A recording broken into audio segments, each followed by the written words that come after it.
goes to polls on April 19th in the first phase of the seven-phase general election. The DMK also released their manifesto today.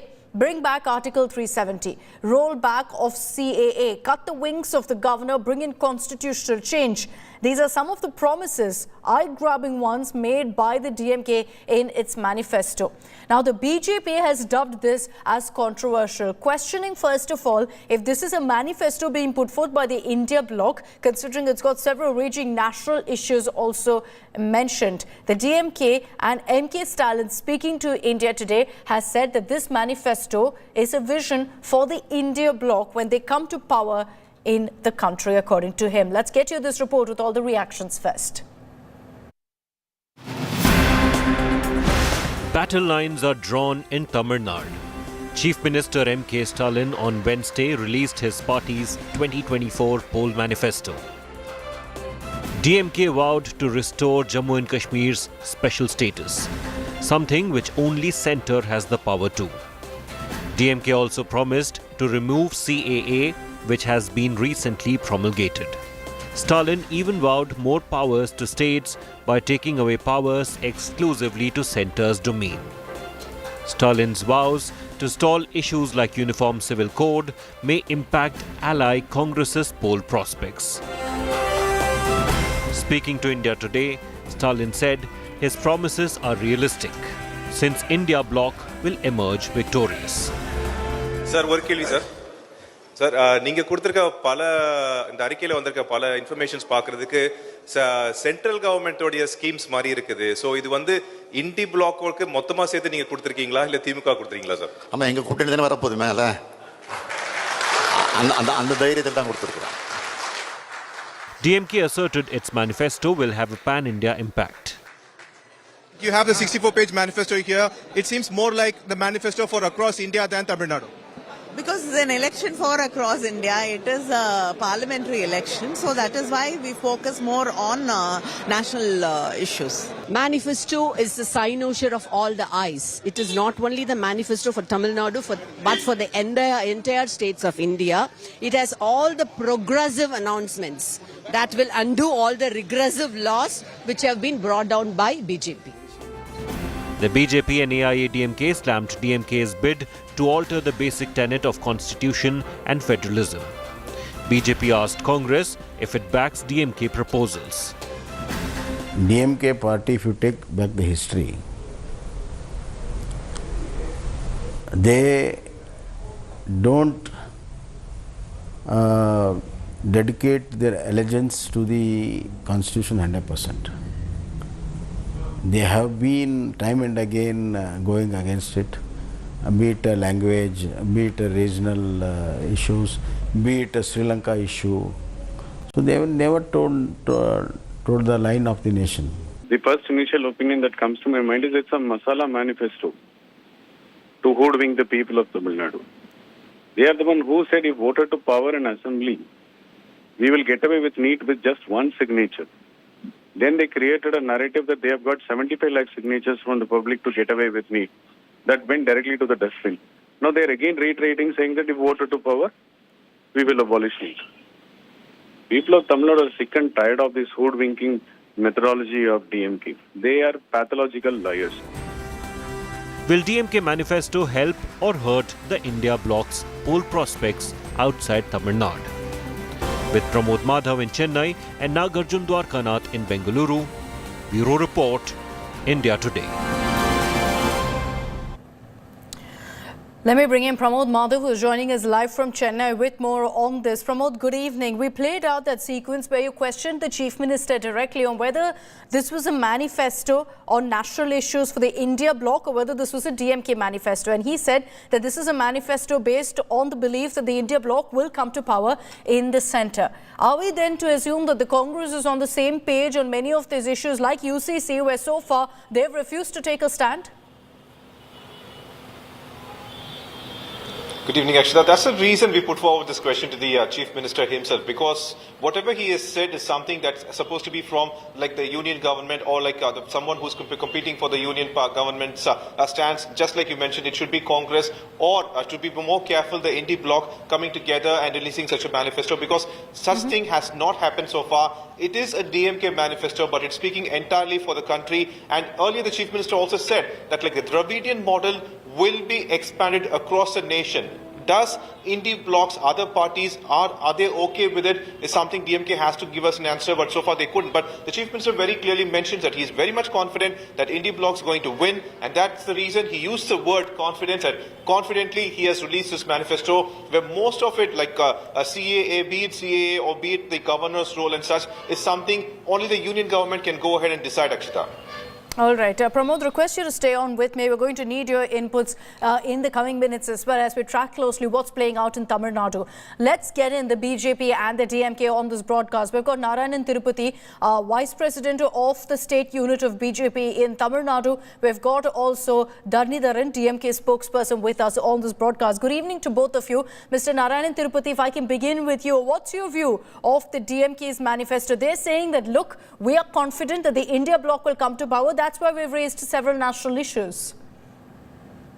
See, first of all, they said that, when they came to power in 2021, they said that with one signature, they will abolish NEET. What happened to that?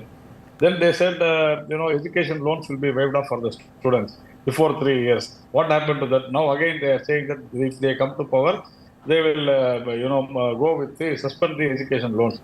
And then they have said that, the LPG gas, they said that it will be given at 500 rupees, whereas they promised, a reduction of 100 rupees per cylinder in 2021, which they have not done. Petrol, they said they will reduce 3 rupees. So far, they have not reduced anything. Toll gates, this is a very, very important thing, actually. The toll gates, they say that if they win, that it will be taken away. It will be, yes, it was taken away by the DMK. Actually, it was taken away by the DMK. And, there is a clause that suppose if they want to get rid of the toll gates in any state, the state government has to take the responsibility of repaying to the contractors who have incurred expenses, who have done this work. And so it is the DMK in Tamil Nadu which should have done that, but they have not done. So there are a lot of things. They said that they will alter the constitution. They have been saying that BJP is against the constitution. Now they say that they will alter the constitution. They have been always divisive right from the day one, and they are. So even now they say that the CAA will be abolished. Who are they to abolish CAA? I don't understand. And the thing is that they don't know what is CAA. They have not studied the bill or they have not studied the law. So they should, first of all, they should understand what is CAA. It is not. It cannot be a poll promise at all. So let's take this. Let's take this issue by issue. Dharnidharan, if I can come across to you, you've got Narayanan Tirupati saying that essentially even previously the promises made by the DMK quite simply haven't been fulfilled, and now the stage is being set with the promises that you've made at the national level. Can you actually fulfill some of these promises?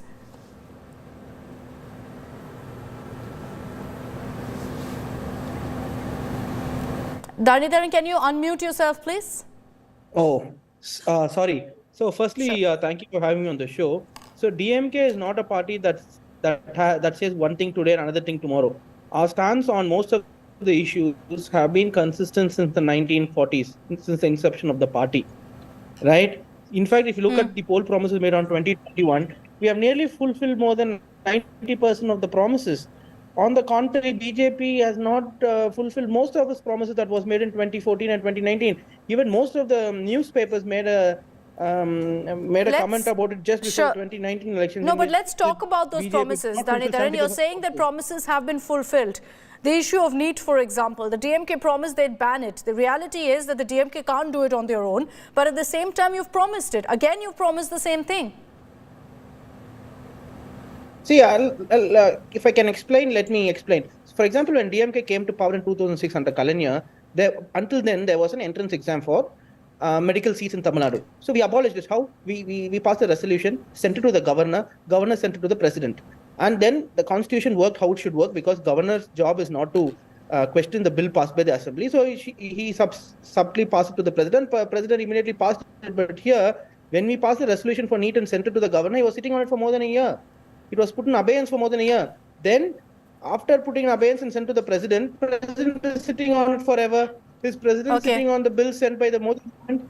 Can you just tell me one bill on which the president is sitting, right, which is sent by the Modi government? No. So here, the constitutional authorities are not job. They are not following the constitution, which is why we have. So you're saying, which is why you're saying that there should be a change in the constitution.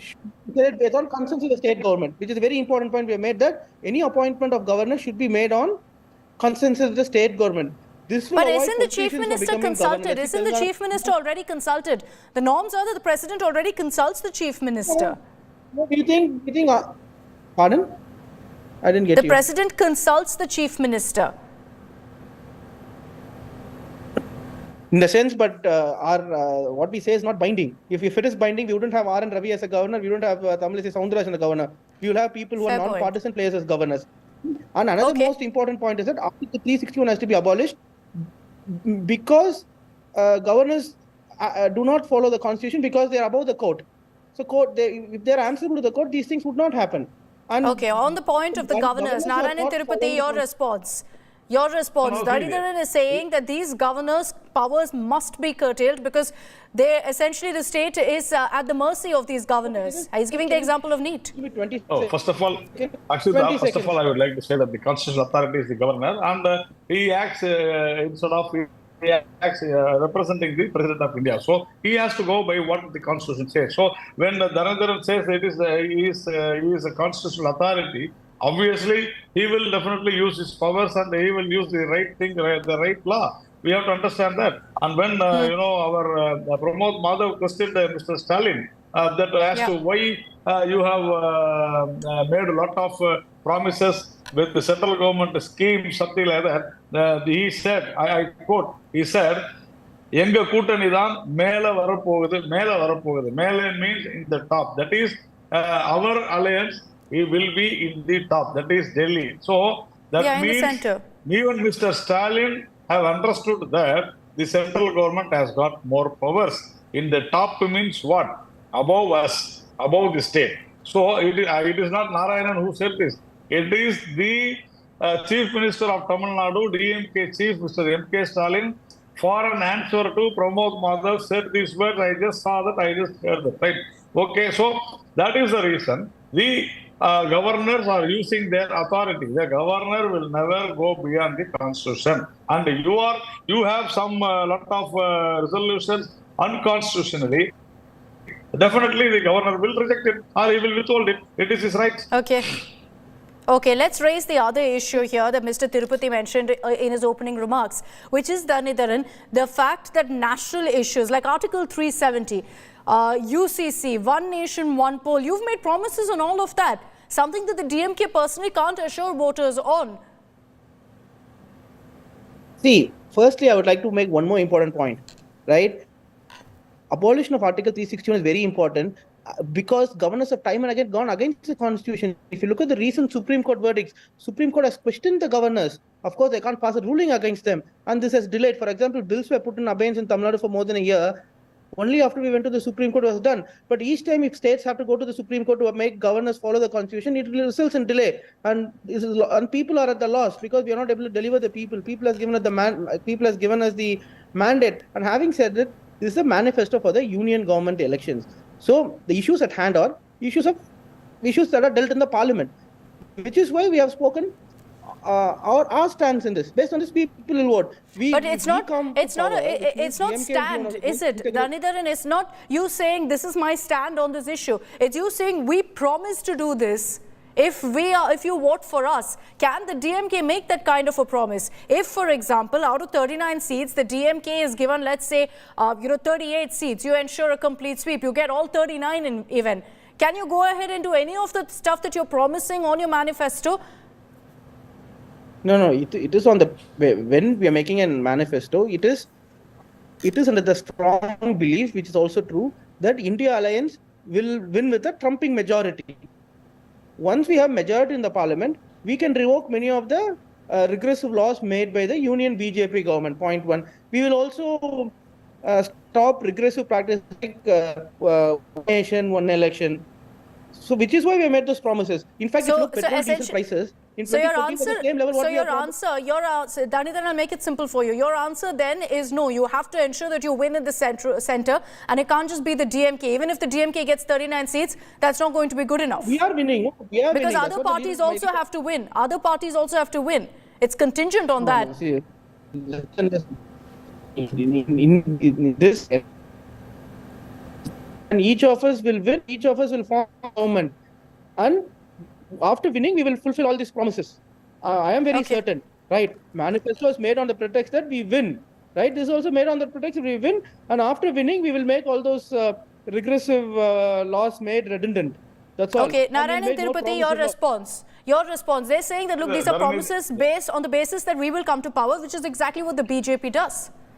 See, Dhanidharan initially said that DMK is a party which will say something one day and the other thing one day. That's what I also said that in 2021 they said that LPG prices will come down. It has not come down. Now also they say that. In 2021 they said education loans will be waived off. Now also they are saying they came to power, they did not do. Now also they are saying. They said that petrol prices will be lowered if they come to power in 2021. They did not do. Now also again they are repeating the same. No, but the DMK is saying the exact same thing about the BJP, Mr. Tirupati, which is that, for example, things like UCC have been mentioned previously in the manifesto. It's yet to be done. It's going to be mentioned in this manifesto, I'm sure. No. See, what I'll tell you what. If we mention UCC, definitely it will be done. We have told Ayodhya, Ram Mandir legally, we have done it. We said CAA, we have done it. We said Article 370, we have done it. We have done whatever we have promised. But the DMK has not done anything. That's what I'm saying. DMK, they are talking about CAA or whatever it is. They are saying that they will bring down the petrol price to 75 rupees. How is that possible? They say 1,000 rupees they will give to all women in the country. More than 50 crores women are there. So is it possible? How will they give? What does that you have? What is the strategy you have? How will you earn? You say that the central government should not tax, but you want the central government. You say now that central government will give 1,000 rupees per month to all ladies. See, this is really, I'm telling you, this is definitely, they are thinking that people are fools. That is what they are thinking. Okay, one final answer from Dhanidharan. Dhanidharan, let's say, your ideal scenario of the India bloc coming to power doesn't happen. You've made promises of ensuring this step is taken, that step is taken, of providing money to poor women, etc. To what level are you going to go to ensure these promises are fulfilled? Let's say the DMK wins 39 seats, but in the center it's the BJP. No, in that case, we will fight. We will raise our voices in the parliament and make sure it's ensured. And more important point, if you look when it payment of 1,000 rupees to all women in India. If you look, all the well-known economists from Thomas Piketty to Nobel Prize winner Abhijit Bennett, they're all saying universal basic income is needed in a country like India.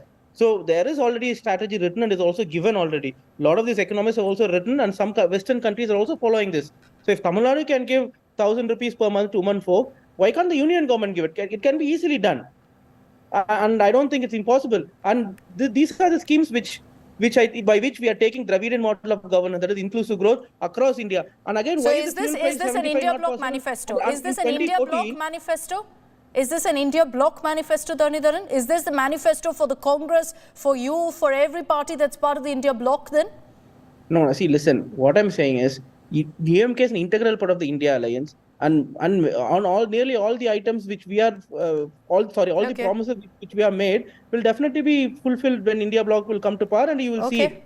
See, but what I'm also trying to say is that fuel prices 75 rupees is definitely possible, because until 2014 it was less than 75. It's only after BJP came to power the union taxes on petrol and diesel raised by 300% and 900%. State government in Tamil Nadu never raised the fuel tax. I've run out of time. I'm wrapping this up. But essentially, we've heard from both the BJP and DMK on this issue. Mr. Narayan Tirupati, my apologies. I don't have time to come back to you for a closing comment. I'd like to thank both you and Mr. Dhanidharan for joining us here on India Today. You've heard from both the BJP and the DMK on the promises made so far in the manifesto. And this is just the beginning, phase 1 of elections in Tamil Nadu. And already a lot that's happening also in alliances. So we're cutting across to a news break on that.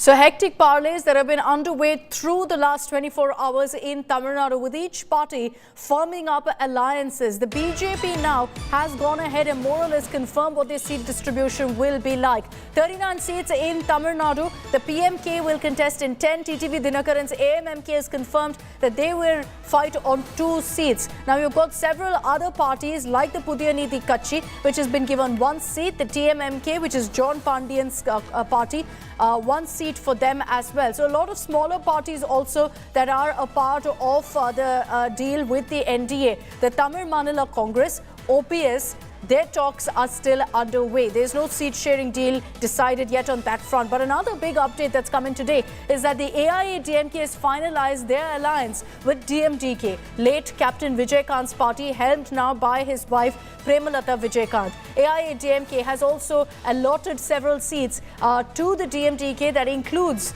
Chennai Central as well. Let me bring in Pramod Madhav on this broadcast for more. Pramod, just round up for us all that's happened as far as alliances go. The latest update, of course, is that AIA-DMK and the DMDK have finalized their seat sharing deal. There's been a lot of talk that the DMDK would also seek a Rajya Sabha seat. Absolutely, Akshita. When it comes to DMK, all the except for Congress Party, others have announced their candidates and the constituencies as well. Congress Party is waiting for the last leg of talks with the Delhi headquarters in Delhi, and that will be done. But NDA is rapidly moving, running fast, and as we speak, even today, seats were confirmed with India Makkal Kalvi Munnetra Kazhagam, one John Pandian's party, Tamilnaga Makkal Munnetra Kazhagam, and also IJK. But the major players like GK Vasan and OPS are yet to get their seats. In fact, TTV Dinakaran's Amma Makkal Munnetra Kazhagam, TTV said that he was offered 2 seats. He was happy with 1 seat, but BJP has said that no, he has to contest in 2 seats, and he was okay with that. Except when we went over there, we saw O Paneerselvam. All this while he was speaking very confidently that he will also get the twin leaf symbol. But there seems to be some kind of issue, and sources claim that this is involving symbol only. In what symbol will he contest? Because AIDMK is holding tight to a twin leaf symbol, that is Edappadi K. Palaniswamy. So here it becomes an issue for OPS. So that talk is still continuing, Akshita.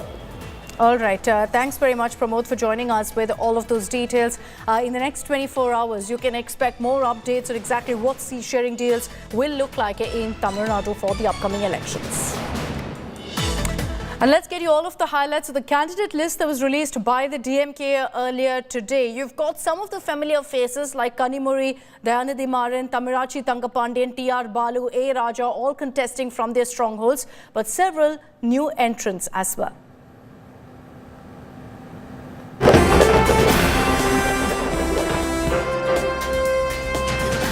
Seats up for grabs in Tamil Nadu in the upcoming elections, and political temperatures are soaring in the state.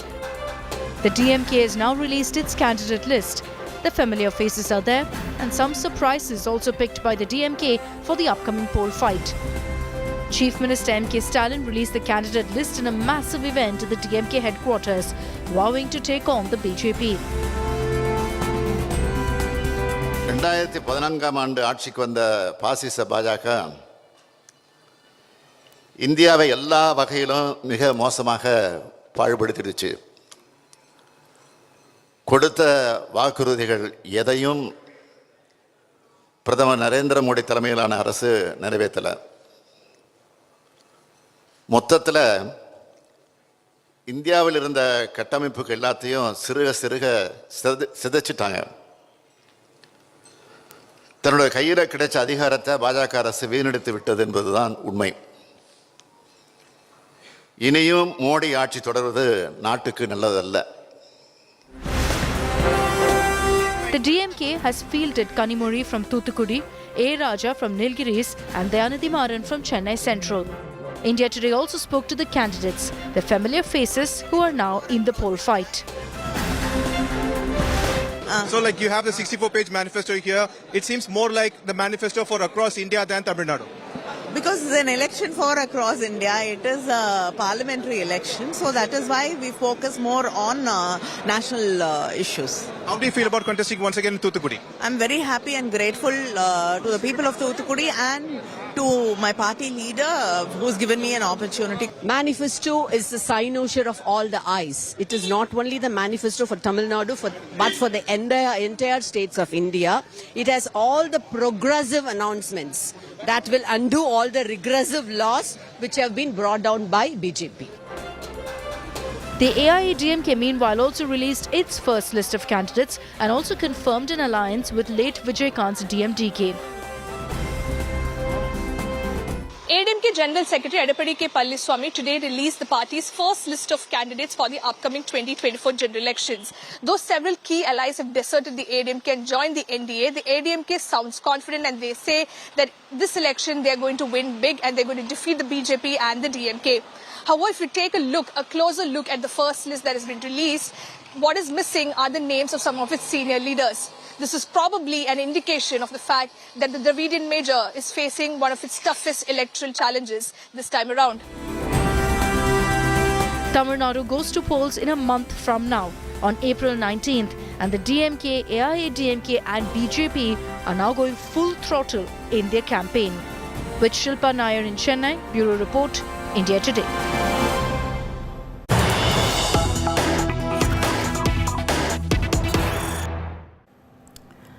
And the BJP Central Election Committee, the poll panel meeting will be taking place in 2 days from now on March 22nd in the presence of Prime Minister Modi, JP Nada and Amit Shah. Now you can expect that the BJP will finally decide exactly what the candidate list for Tamil Nadu will look like, considering that Tamil Nadu goes to polls in phase 1. So that's why the BJP is pushing to ensure all alliance deals, all seat sharing talks are completed by then. Tomorrow you will have the top Tamil Nadu BJP leadership flying down to the national capital for a series of meetings before the CEC on Friday. Paulami Saha is joining us with more details on this. So Paulami, the BJP expected to finalize the candidate list for Tamil Nadu in just about 2 days from now. There's a lot of buzz over who will be contesting and who won't be, but they will be prioritizing Tamil Nadu because it falls in phase 1.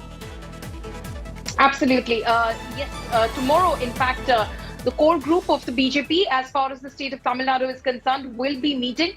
They will be meeting with the Home Minister, Mr. Amit Shah and JP Nada. This is part of the series of statewide core groups that are happening before, of course, the shortlist is presented before the Central Election Committee, which is chaired by the Prime Minister. So that meeting of the core group takes place tomorrow, where they will be finalizing for as many seats as possible, because like you pointed out, Tamil Nadu goes to polls in the first phase of the elections on the 19th of April itself. So that is going to be priority and focus. And as we know, there are several high-profile candidates already as far as the BJP is concerned who are possibly looking at being given a ticket, which includes the state president, Mr. Annamalai, as well as, of course, Valathi Srinivasan as well, who is the Mahila Morcha president, and then, of course, Tamilisai Soundararajan, who recently, of course, resigned as Telangana governor as well.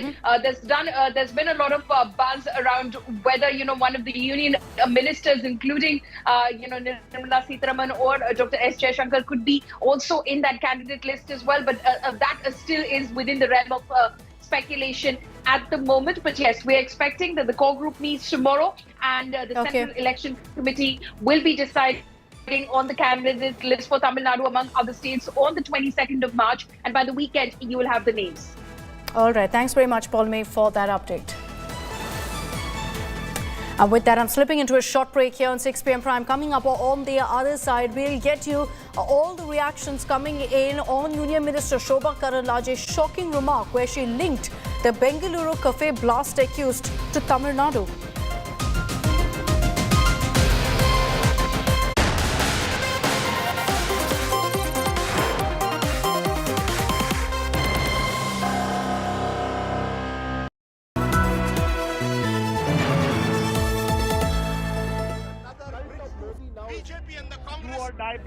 Elections, the heartbeat of the world's largest democracy, covered by the political journalist with nearly 4 decades of experience. The man who understands the pulse of the nation. Join India's ultimate newsman. I will decode the complex political chess game that's at the heart of Indian democracy. Elections Unlocked with Rajdeep Sardesai. Maximum analysis on the Maximum channel.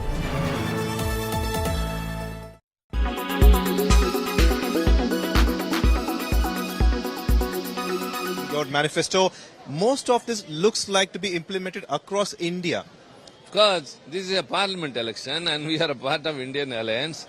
And so anything that DMK focuses, we don't always center only the state. We give importance to state's issue and the people and the language and everything. But at the same time, when it is parliament elections, our focus has to be across India. DMK created the mandate for India Bloc Alliance through this manifesto. We are a part of India Bloc, India Alliance. And so we have represented our views, and it is, of course, anybody will accept it. It is concerned about the whole of India, as well as we have given priority to Tamil Nadu state's issues.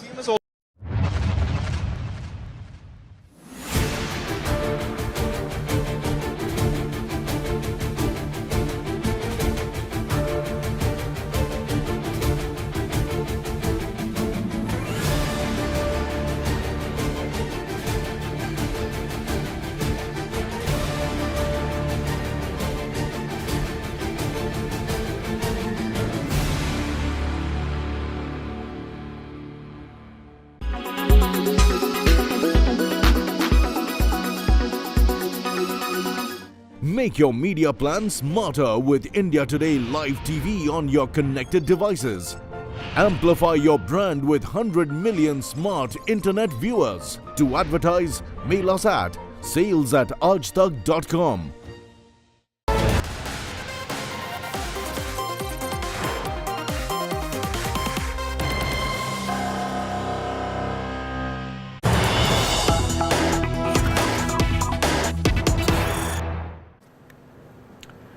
Let's get you an update now on Sadhguru Jaggi Vasudev, who's undergone an emergency brain surgery. Sadhguru, in fact, was admitted and hospitalized in the national capital and underwent brain surgery. The doctors at Apollo Hospital, where he is currently being treated, confirmed that he had a life-threatening situation, but that he is now out of danger. He had undergone this surgery on March 17, just a day after he had appeared at the India Today conclave here in New Delhi. The doctors at Apollo Hospital have confirmed that Sadhguru is currently off the ventilator and is on the road to recovery. We'll just play out for you the first video message from Sadhguru, where he says all is well and he's doing better. But what we know right now is that Sadhguru had been having a very bad headache for the last many days. Upon a checkup, once he dialed the doctors on 14th, they did conduct an MRI scan when they realized that there was a brain bleed. Soon after, he chose to stick to his commitments, even attending the India Today conclave on 16th March. On 17th, however, his symptoms reportedly got worse, where he was slipping in and out of consciousness and also was having intermittent vomiting, all symptoms clearly of a problem in the brain. He was rushed to a hospital where they conducted an emergency brain surgery. Neurosurgeons cut through my skull and tried to find something and found nothing. Total empty. So they gave up and just patched it up. Here I am in Delhi with a patched up skull, but no damaged brain. The Apollo Hospital neurosurgeons cut through my skull and tried to find something and found nothing. Total empty. So they gave up and just patched it up. Here I am in Delhi with a patched up skull, but no damaged brain. The Apollo Hospital neurosurgeons cut through my skull and tried to find something and found nothing. Total empty. So they gave up and just patched it up. Here I am in Delhi with a patched up skull, but no damaged brain. The Apollo Hospital 17th neurosurgeons when we got the CT scan, there was life-threatening swelling in the brain. The brain was shifted to one side and he had become very dull, very confused, and the left leg had started to get weak. And we had to undergo an emergency surgery on him on 17th itself. We could get him off the ventilator post-surgery, and he has actually done extremely well. much beyond our expectation. And, you know, we were joking with him that, you know, we have done what we could, but you are healing yourself, you know. So we are actually seeing, you know, the kind of improvement we are seeing is beyond our expectation. All right, you heard from Sadhguru in a hospital bed in his usual spirits, cracking a joke or two, even in this kind of an adverse condition. Sneha Murdani, our health editor, is also joining us with more on this. Sneha, what really have you picked up on Sadhguru's current condition? How's he doing right now? Well, he's doing okay, and I spoke with the doctor who's treated him. Dr. Vineet Suri is actually a very well-known neurologist, Akshata. And Dr. Chatterjee, in fact, who was the doctor under whom Sadhguru was admitted, I did have a word with him. Well, sources within the hospital have indicated, the other doctors were there in his team, that this could be an injury in his head. It could be a minor trauma. But however, because he's on blood thinners, we do know that blood thinners do give rise to this complication of blood not getting stopped after an injury. That is a complication associated with those patients who take blood thinners. And I think Sadhguru that's exactly what happened to Sadhguru, is what the doctors have said, that there could have been a trauma which he perhaps was unaware of, and that led to bleeding. Now, this was a serious case, is what the doctors have said. I did ask them as to when he is going to be discharged. They said, we don't know. However, you would know, and the press statement also talks about it, that he was attending the India Today conclave on the 15th and 16th. The very next day, when he just couldn't handle it anymore, is when he approached Apollo. So throughout the conclave and even before that, the trauma is as old as 3 to 4 weeks, and the pain was spreading around the brain, is what the doctors have said. So with that kind of pain, imagine that he was on a ventilator. He was on ventilator support, which does mean that he was a serious patient. The doctors, however, have said that the recovery is good, in fact, better than what they really expected, and that is something to be extremely happy about. Also, we do know that this was a life-threatening situation with bleeding in his brain. A surgery has taken place. I'm not expecting him to get discharged, say, tomorrow or so. The doctors have said we don't know just yet. We are watching the situation, given that the patient was on a ventilator. But the fact of the matter is that he was in a blood thinner, is what I've understood from the doctors. And the trauma, essentially, even though minor, has led to bleeding, and that bleeding aggravated his situation. All right, Sneha getting us that update from the doctors. Good news is that he's recovering well, and we'll play out for you the first statement that's come in from Sadhguru in hospital, and still cracking jokes about what happened, and he's just undergone surgery, mind you. The Apollo Hospital neurosurgeons cut through my skull and tried to find something, and found nothing. Totally empty. So they gave up and just patched it up. Here I am in Delhi with a patched up skull, but no damaged brain.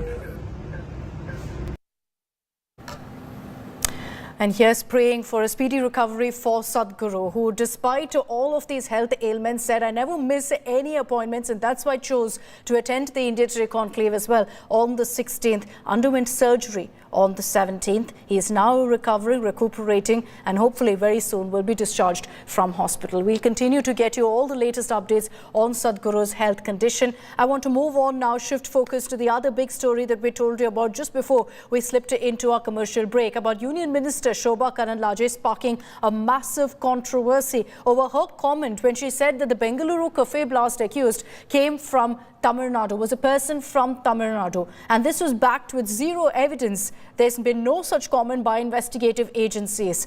Outrage over this particular comment has prompted the Union Minister to apologize, but a case has now been booked against her. The DMK has called for legal action as well. ತಮಿಳುನಾಡಿಂದ ಬಂದವರು bomb ಇಡ್ತಾರೆ, ಡೆಲ್ಲಿಯಿಂದ ಬಂದವರು ಪಾಕಿಸ್ತಾನ ಜಿಂದಾಬಾದ್ ಹೇಳ್ತಾರೆ, ಕೇರಳದಿಂದ ಬಂದವರು acid ಹಾಕ್ತಾರೆ. Union Minister Shobha Karnataka, while taking part in a BJP protest over the assault of a shopkeeper, claims a person from Tamil Nadu was behind the blast at Rameshwaram Cafe in Bengaluru on March 1st. The remarks by the BJP candidate from Bengaluru North constituency have led to a blowback from Tamil Nadu. Tamil Nadu Chief Minister MK Stalin came down heavily on Karnataka. Stalin said Tamilians and Kannadigas will reject the BJP's divisive politics and accused Karnataka of posing a threat to peace and national unity. The Tamil Nadu police also filed a case against the union minister for alleged hate speech. The BJP is a party which thrives on divisive agenda. I don't know how many times they are going to belittle the people of Tamil Nadu. Our Chief Minister, Mr. M.K. Stalin, has condemned it. He said it's a reckless statement. Unless she's from NIA or she herself is connected with the blast, how will she know all these details? The Congress leadership in Karnataka also reacted sharply to Karnataka's statement. BJP is on verge of losing the state. So they are just trying to communalize things. It will not happen. That will not happen. They are just trying to create confusion. NS thing. A very strong progressive government is there. They are not able to digest it. After the backlash, Karnataka apologized, saying she was only referring to those trained in Krishnagiri forest allegedly involved in the Rameshwaram cafe blast. The BJP backed Karnataka and demanded an apology from Tamil Nadu Minister Udayanidhi Stalin for his remarks against Sanatan Dharma. And what about Sanatana speech? Whether it's hate speech or not. The Shobha madam is a true Bharatian, but she has identified it and she apologized. But did Udayanidhi apologize for his comments? No, I won't apologize. That's the difference between the people from Bharatiya Janata Party from other parties. Shobha Karandlaje's remarks have embarrassed the BJP, which is trying to make inroads into Tamil Nadu, forcing the party to do some immediate firefighting. Bureau Report, India Today. And with that report, I'm slipping into a short break here on 6 p.m. Prime. We'll be right back and we'll be getting you details also of the big controversy triggered over IVF after Moosewala's parents had a baby at the age of 50 plus.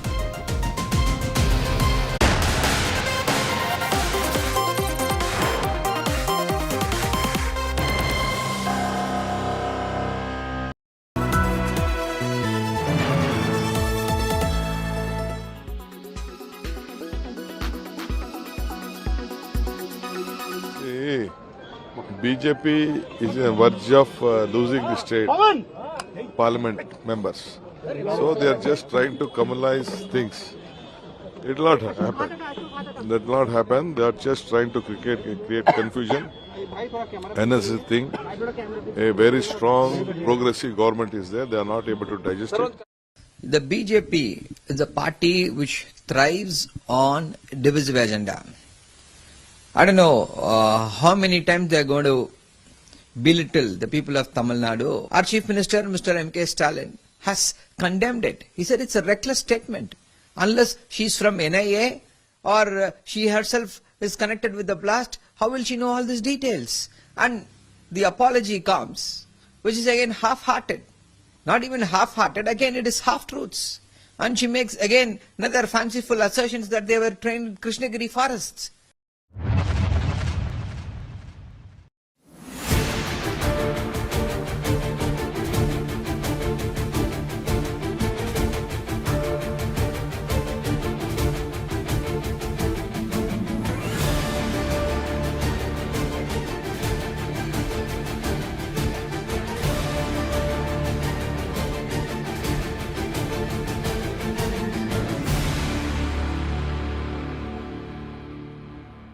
Air quality today. In Delhi, 215. In Mumbai, 109. In Kolkata, 67. In Bangalore, 118. In Chennai, 82. In Hyderabad, 65.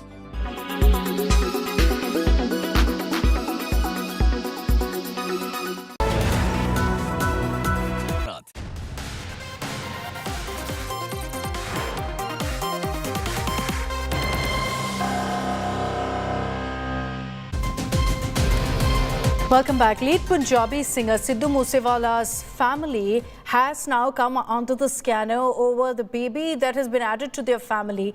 And remember that Sidhu Moosewala's mother had the baby through IVF. Now, with notices being issued by the government, the father has questioned the Aam Aadmi Party government in Punjab, claiming it's a conspiracy and accusing them of harassment after he welcomed his second son.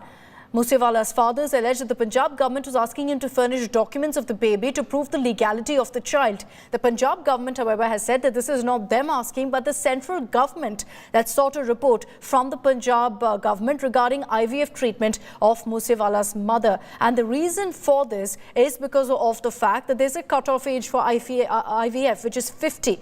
In this case, Moosewala's mother is 58, which is why there are questions about whether rules have been violated. Waheguru ਕਾਲ ਪੁਰਖ ਨੇ ਆਪਣੇ ਤੇ ਮਿਹਰ ਕੀਤੀ, ਆਪਾਂ ਨੂੰ ਸ਼ੁਭਦੀਪ ਵਾਪਸ ਕੀਤਾ। ਪ੍ਰਸ਼ਾਸਨ ਸਵੇਰ ਤੋਂ ਮੈਨੂੰ ਪਰੇਸ਼ਾਨ ਕਰ ਰਿਹਾ ਇਸ ਗੱਲ ਲਈ ਵੀ ਤੁਸੀਂ ਆਪਣੇ ਇਸ ਬੱਚੇ ਦੇ ਸਾਨੂੰ ਡਾਕੂਮੈਂਟ ਪੇਸ਼ ਕਰੋ। ਸਰਕਾਰ ਨੂੰ ਇੱਕ ਬੇਨਤੀ ਕਰਨੀ ਚਾਹੁੰਦਾ, ਖਾਸ ਕਰਕੇ ਸੀਐਮ ਸਾਹਿਬ ਨੂੰ, ਵੀ ਕਿਰਪਾ ਕਰਕੇ ਤੁਸੀਂ ਇਸ ਗੱਲ ਤੇ ਤਾਂ ਥੋੜਾ ਜਿਹਾ ਤਰਸ ਖਾਓ ਵੀ ਇਹ ਟ੍ਰੀਟਮੈਂਟ ਤਾਂ ਪੂਰਾ ਹੋ ਲੈਣ ਦਿਓ। ਪਹਿਲਾਂ ਮੇਰੇ ਤੇ FIR ਕੱਟੋ, ਫੜ ਕੇ ਮੈਨੂੰ ਅੰਦਰ ਦਿਓ, ਫਿਰ ਇਨਵੈਸਟੀਗੇਸ਼ਨ ਕਰੋ। ਤੇ ਮੈਂ ਆਪਣੇ ਸਵੈ ਵਿਸ਼ਵਾਸ ਦੇ ਨਾਲ ਇਹ ਗੱਲ ਕਹਿੰਦਾ ਵੀ ਮੈਂ ਸਾਰੇ ਲੀਗਲ ਡਾਕੂਮੈਂਟ ਤੁਹਾਡੇ ਸਾਹਮਣੇ ਪੇਸ਼ ਕਰਕੇ ਮੈਂ ਇੱਥੋਂ ਸਾਫ਼ ਵਾਰੀ ਨਿਕਲ ਕੇ ਦਿਖਾਊਂਗਾ ਤੁਹਾਨੂੰ। All right, with that, I'm wrapping up this edition of 6 p.m. Prime. I'm leaving you with the images of Priyanka Chopra and her husband Nick Jonas, who are currently in India visiting Ayodhya for Ram Lala's darshan. They also took their daughter Malti Marie to the temple. Priyanka was wearing a yellow sari as she visited the Ram Mandir with Malti in her arms.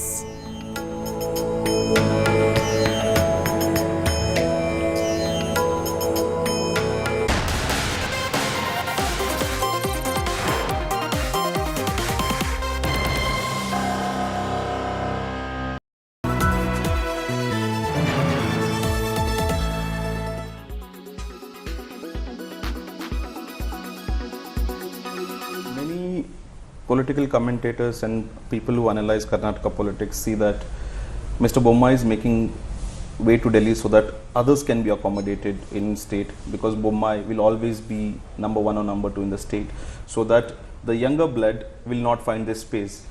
How do you see this? Oh, see, I am not into the number game at any given time, and politics is not a number game basically. Politics can develop in a totally different way within a matter of 24 hours. So this being a case, I don't think even if somebody thinks about it also, things might fan out not the way I want or somebody else want. But for me, more than anything else, my experience in the state, both in politics and in governance, I'll put it to use in the parliament as a member of parliament for the national development and national growth. How do you see your seats? Congress has already declared Mr. Anand, who is also a Lingayat from Gadag Haveri. You are also a Lingayat, prominent Lingayat. How do you see this battle? Is it going to be tough, or you still feel that guarantees has not worked, so it's going to be a cakewalk for BJP? Look here, we politicians and political parties think on caste lines. People don't think on caste lines. So really the caste doesn't matter for a common man. Number two, the high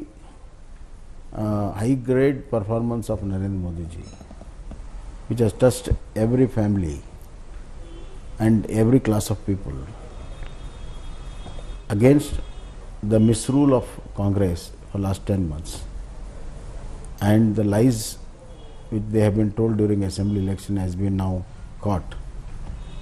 I think there will be a positive pro-incumbency vote in the name of Narendra Modi, as well as anti-incumbency of Congress.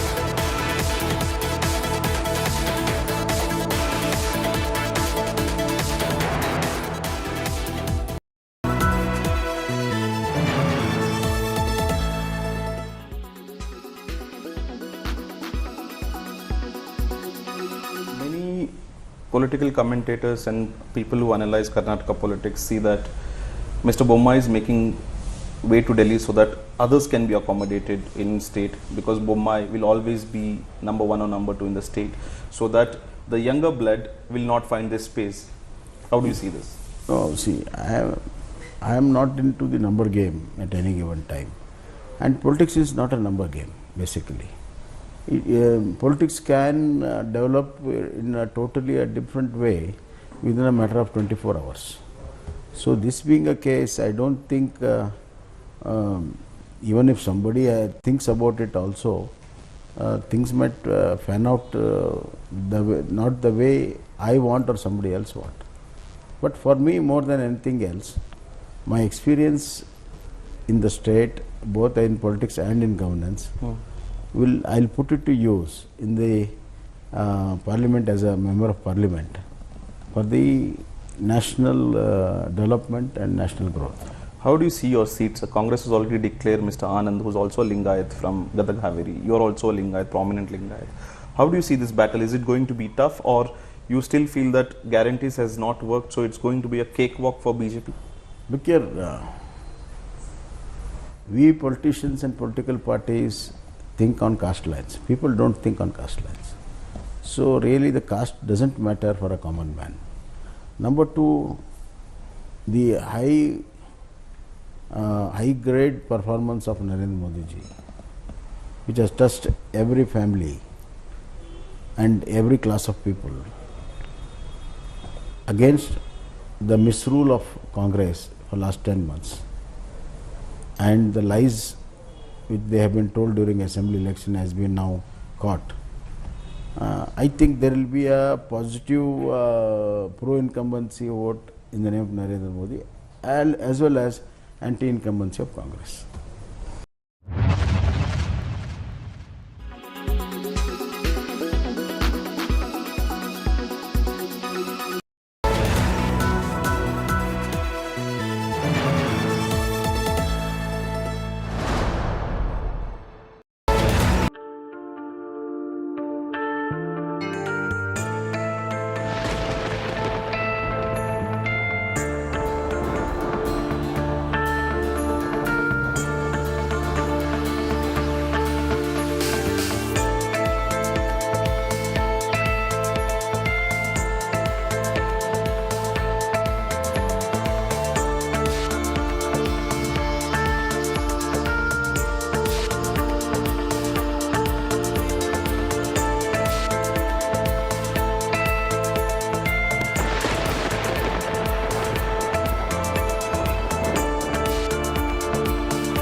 Co-presented by Aapka Joy, Bharat Ka Joy, Joy E-Bike.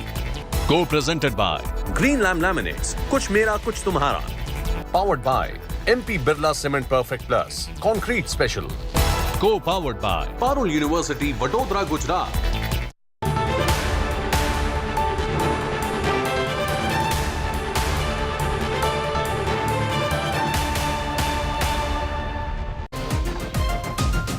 Good evening, viewers. You're watching Mission 2024. I'm Preeti Chaudhary. We're going to have with us our newsmaker, who's Dushyant Chautala, the former Deputy Chief Minister Haryana, who's going to lay it bare on what was the reason why there was a split where the alliance in Haryana was concerned, and a lot more questions around it. First up, taking you through the headlines. DMK kicks up a storm with their poll manifesto. MK Stalin vows constitutional changes like curtailing governor powers, removal of CAA. BJP hits out, says DMK wants to alter the constitution. Big suspense over BJP's Varun Gandhi. Sources suggest Varun may go solo if denied a ticket from Uttar Pradesh's Pilibhit. Samajwadi Party extends an open invitation to induct Varun Gandhi in the Samajwadi Party ranks. Rahul Gandhi Shakti Bagh snowballs. BJP moves election commission, claims Rahul violated model code of conduct, demands an unconditional apology. DMK ups the ante against Union Mantri Shobha Karandlaje, linking Bengaluru cafe blast accused to Tamil Nadu. Shobha apologizes. Tamil Nadu cops book the Union Minister for alleged hate speech.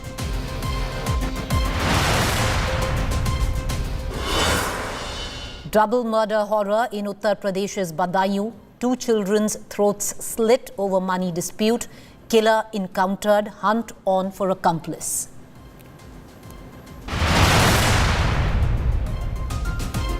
Co-presented by Aapka Joy, Bharat Ka Joy, Joy e-bike. Co-presented by Green Lam Laminates, Kuch Mera Kuch Tumhara. Powered by MP Birla Cement Perfect Plus, Concrete Special. Co-powered by Parul University, Vadodara, Gujarat.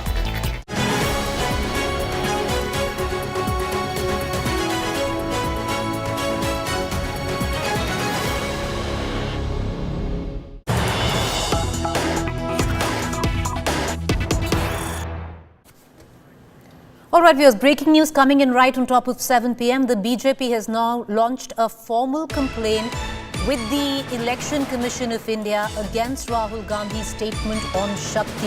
The BJP complaint says Rahul Gandhi may be instructed to offer an unconditional apology and retract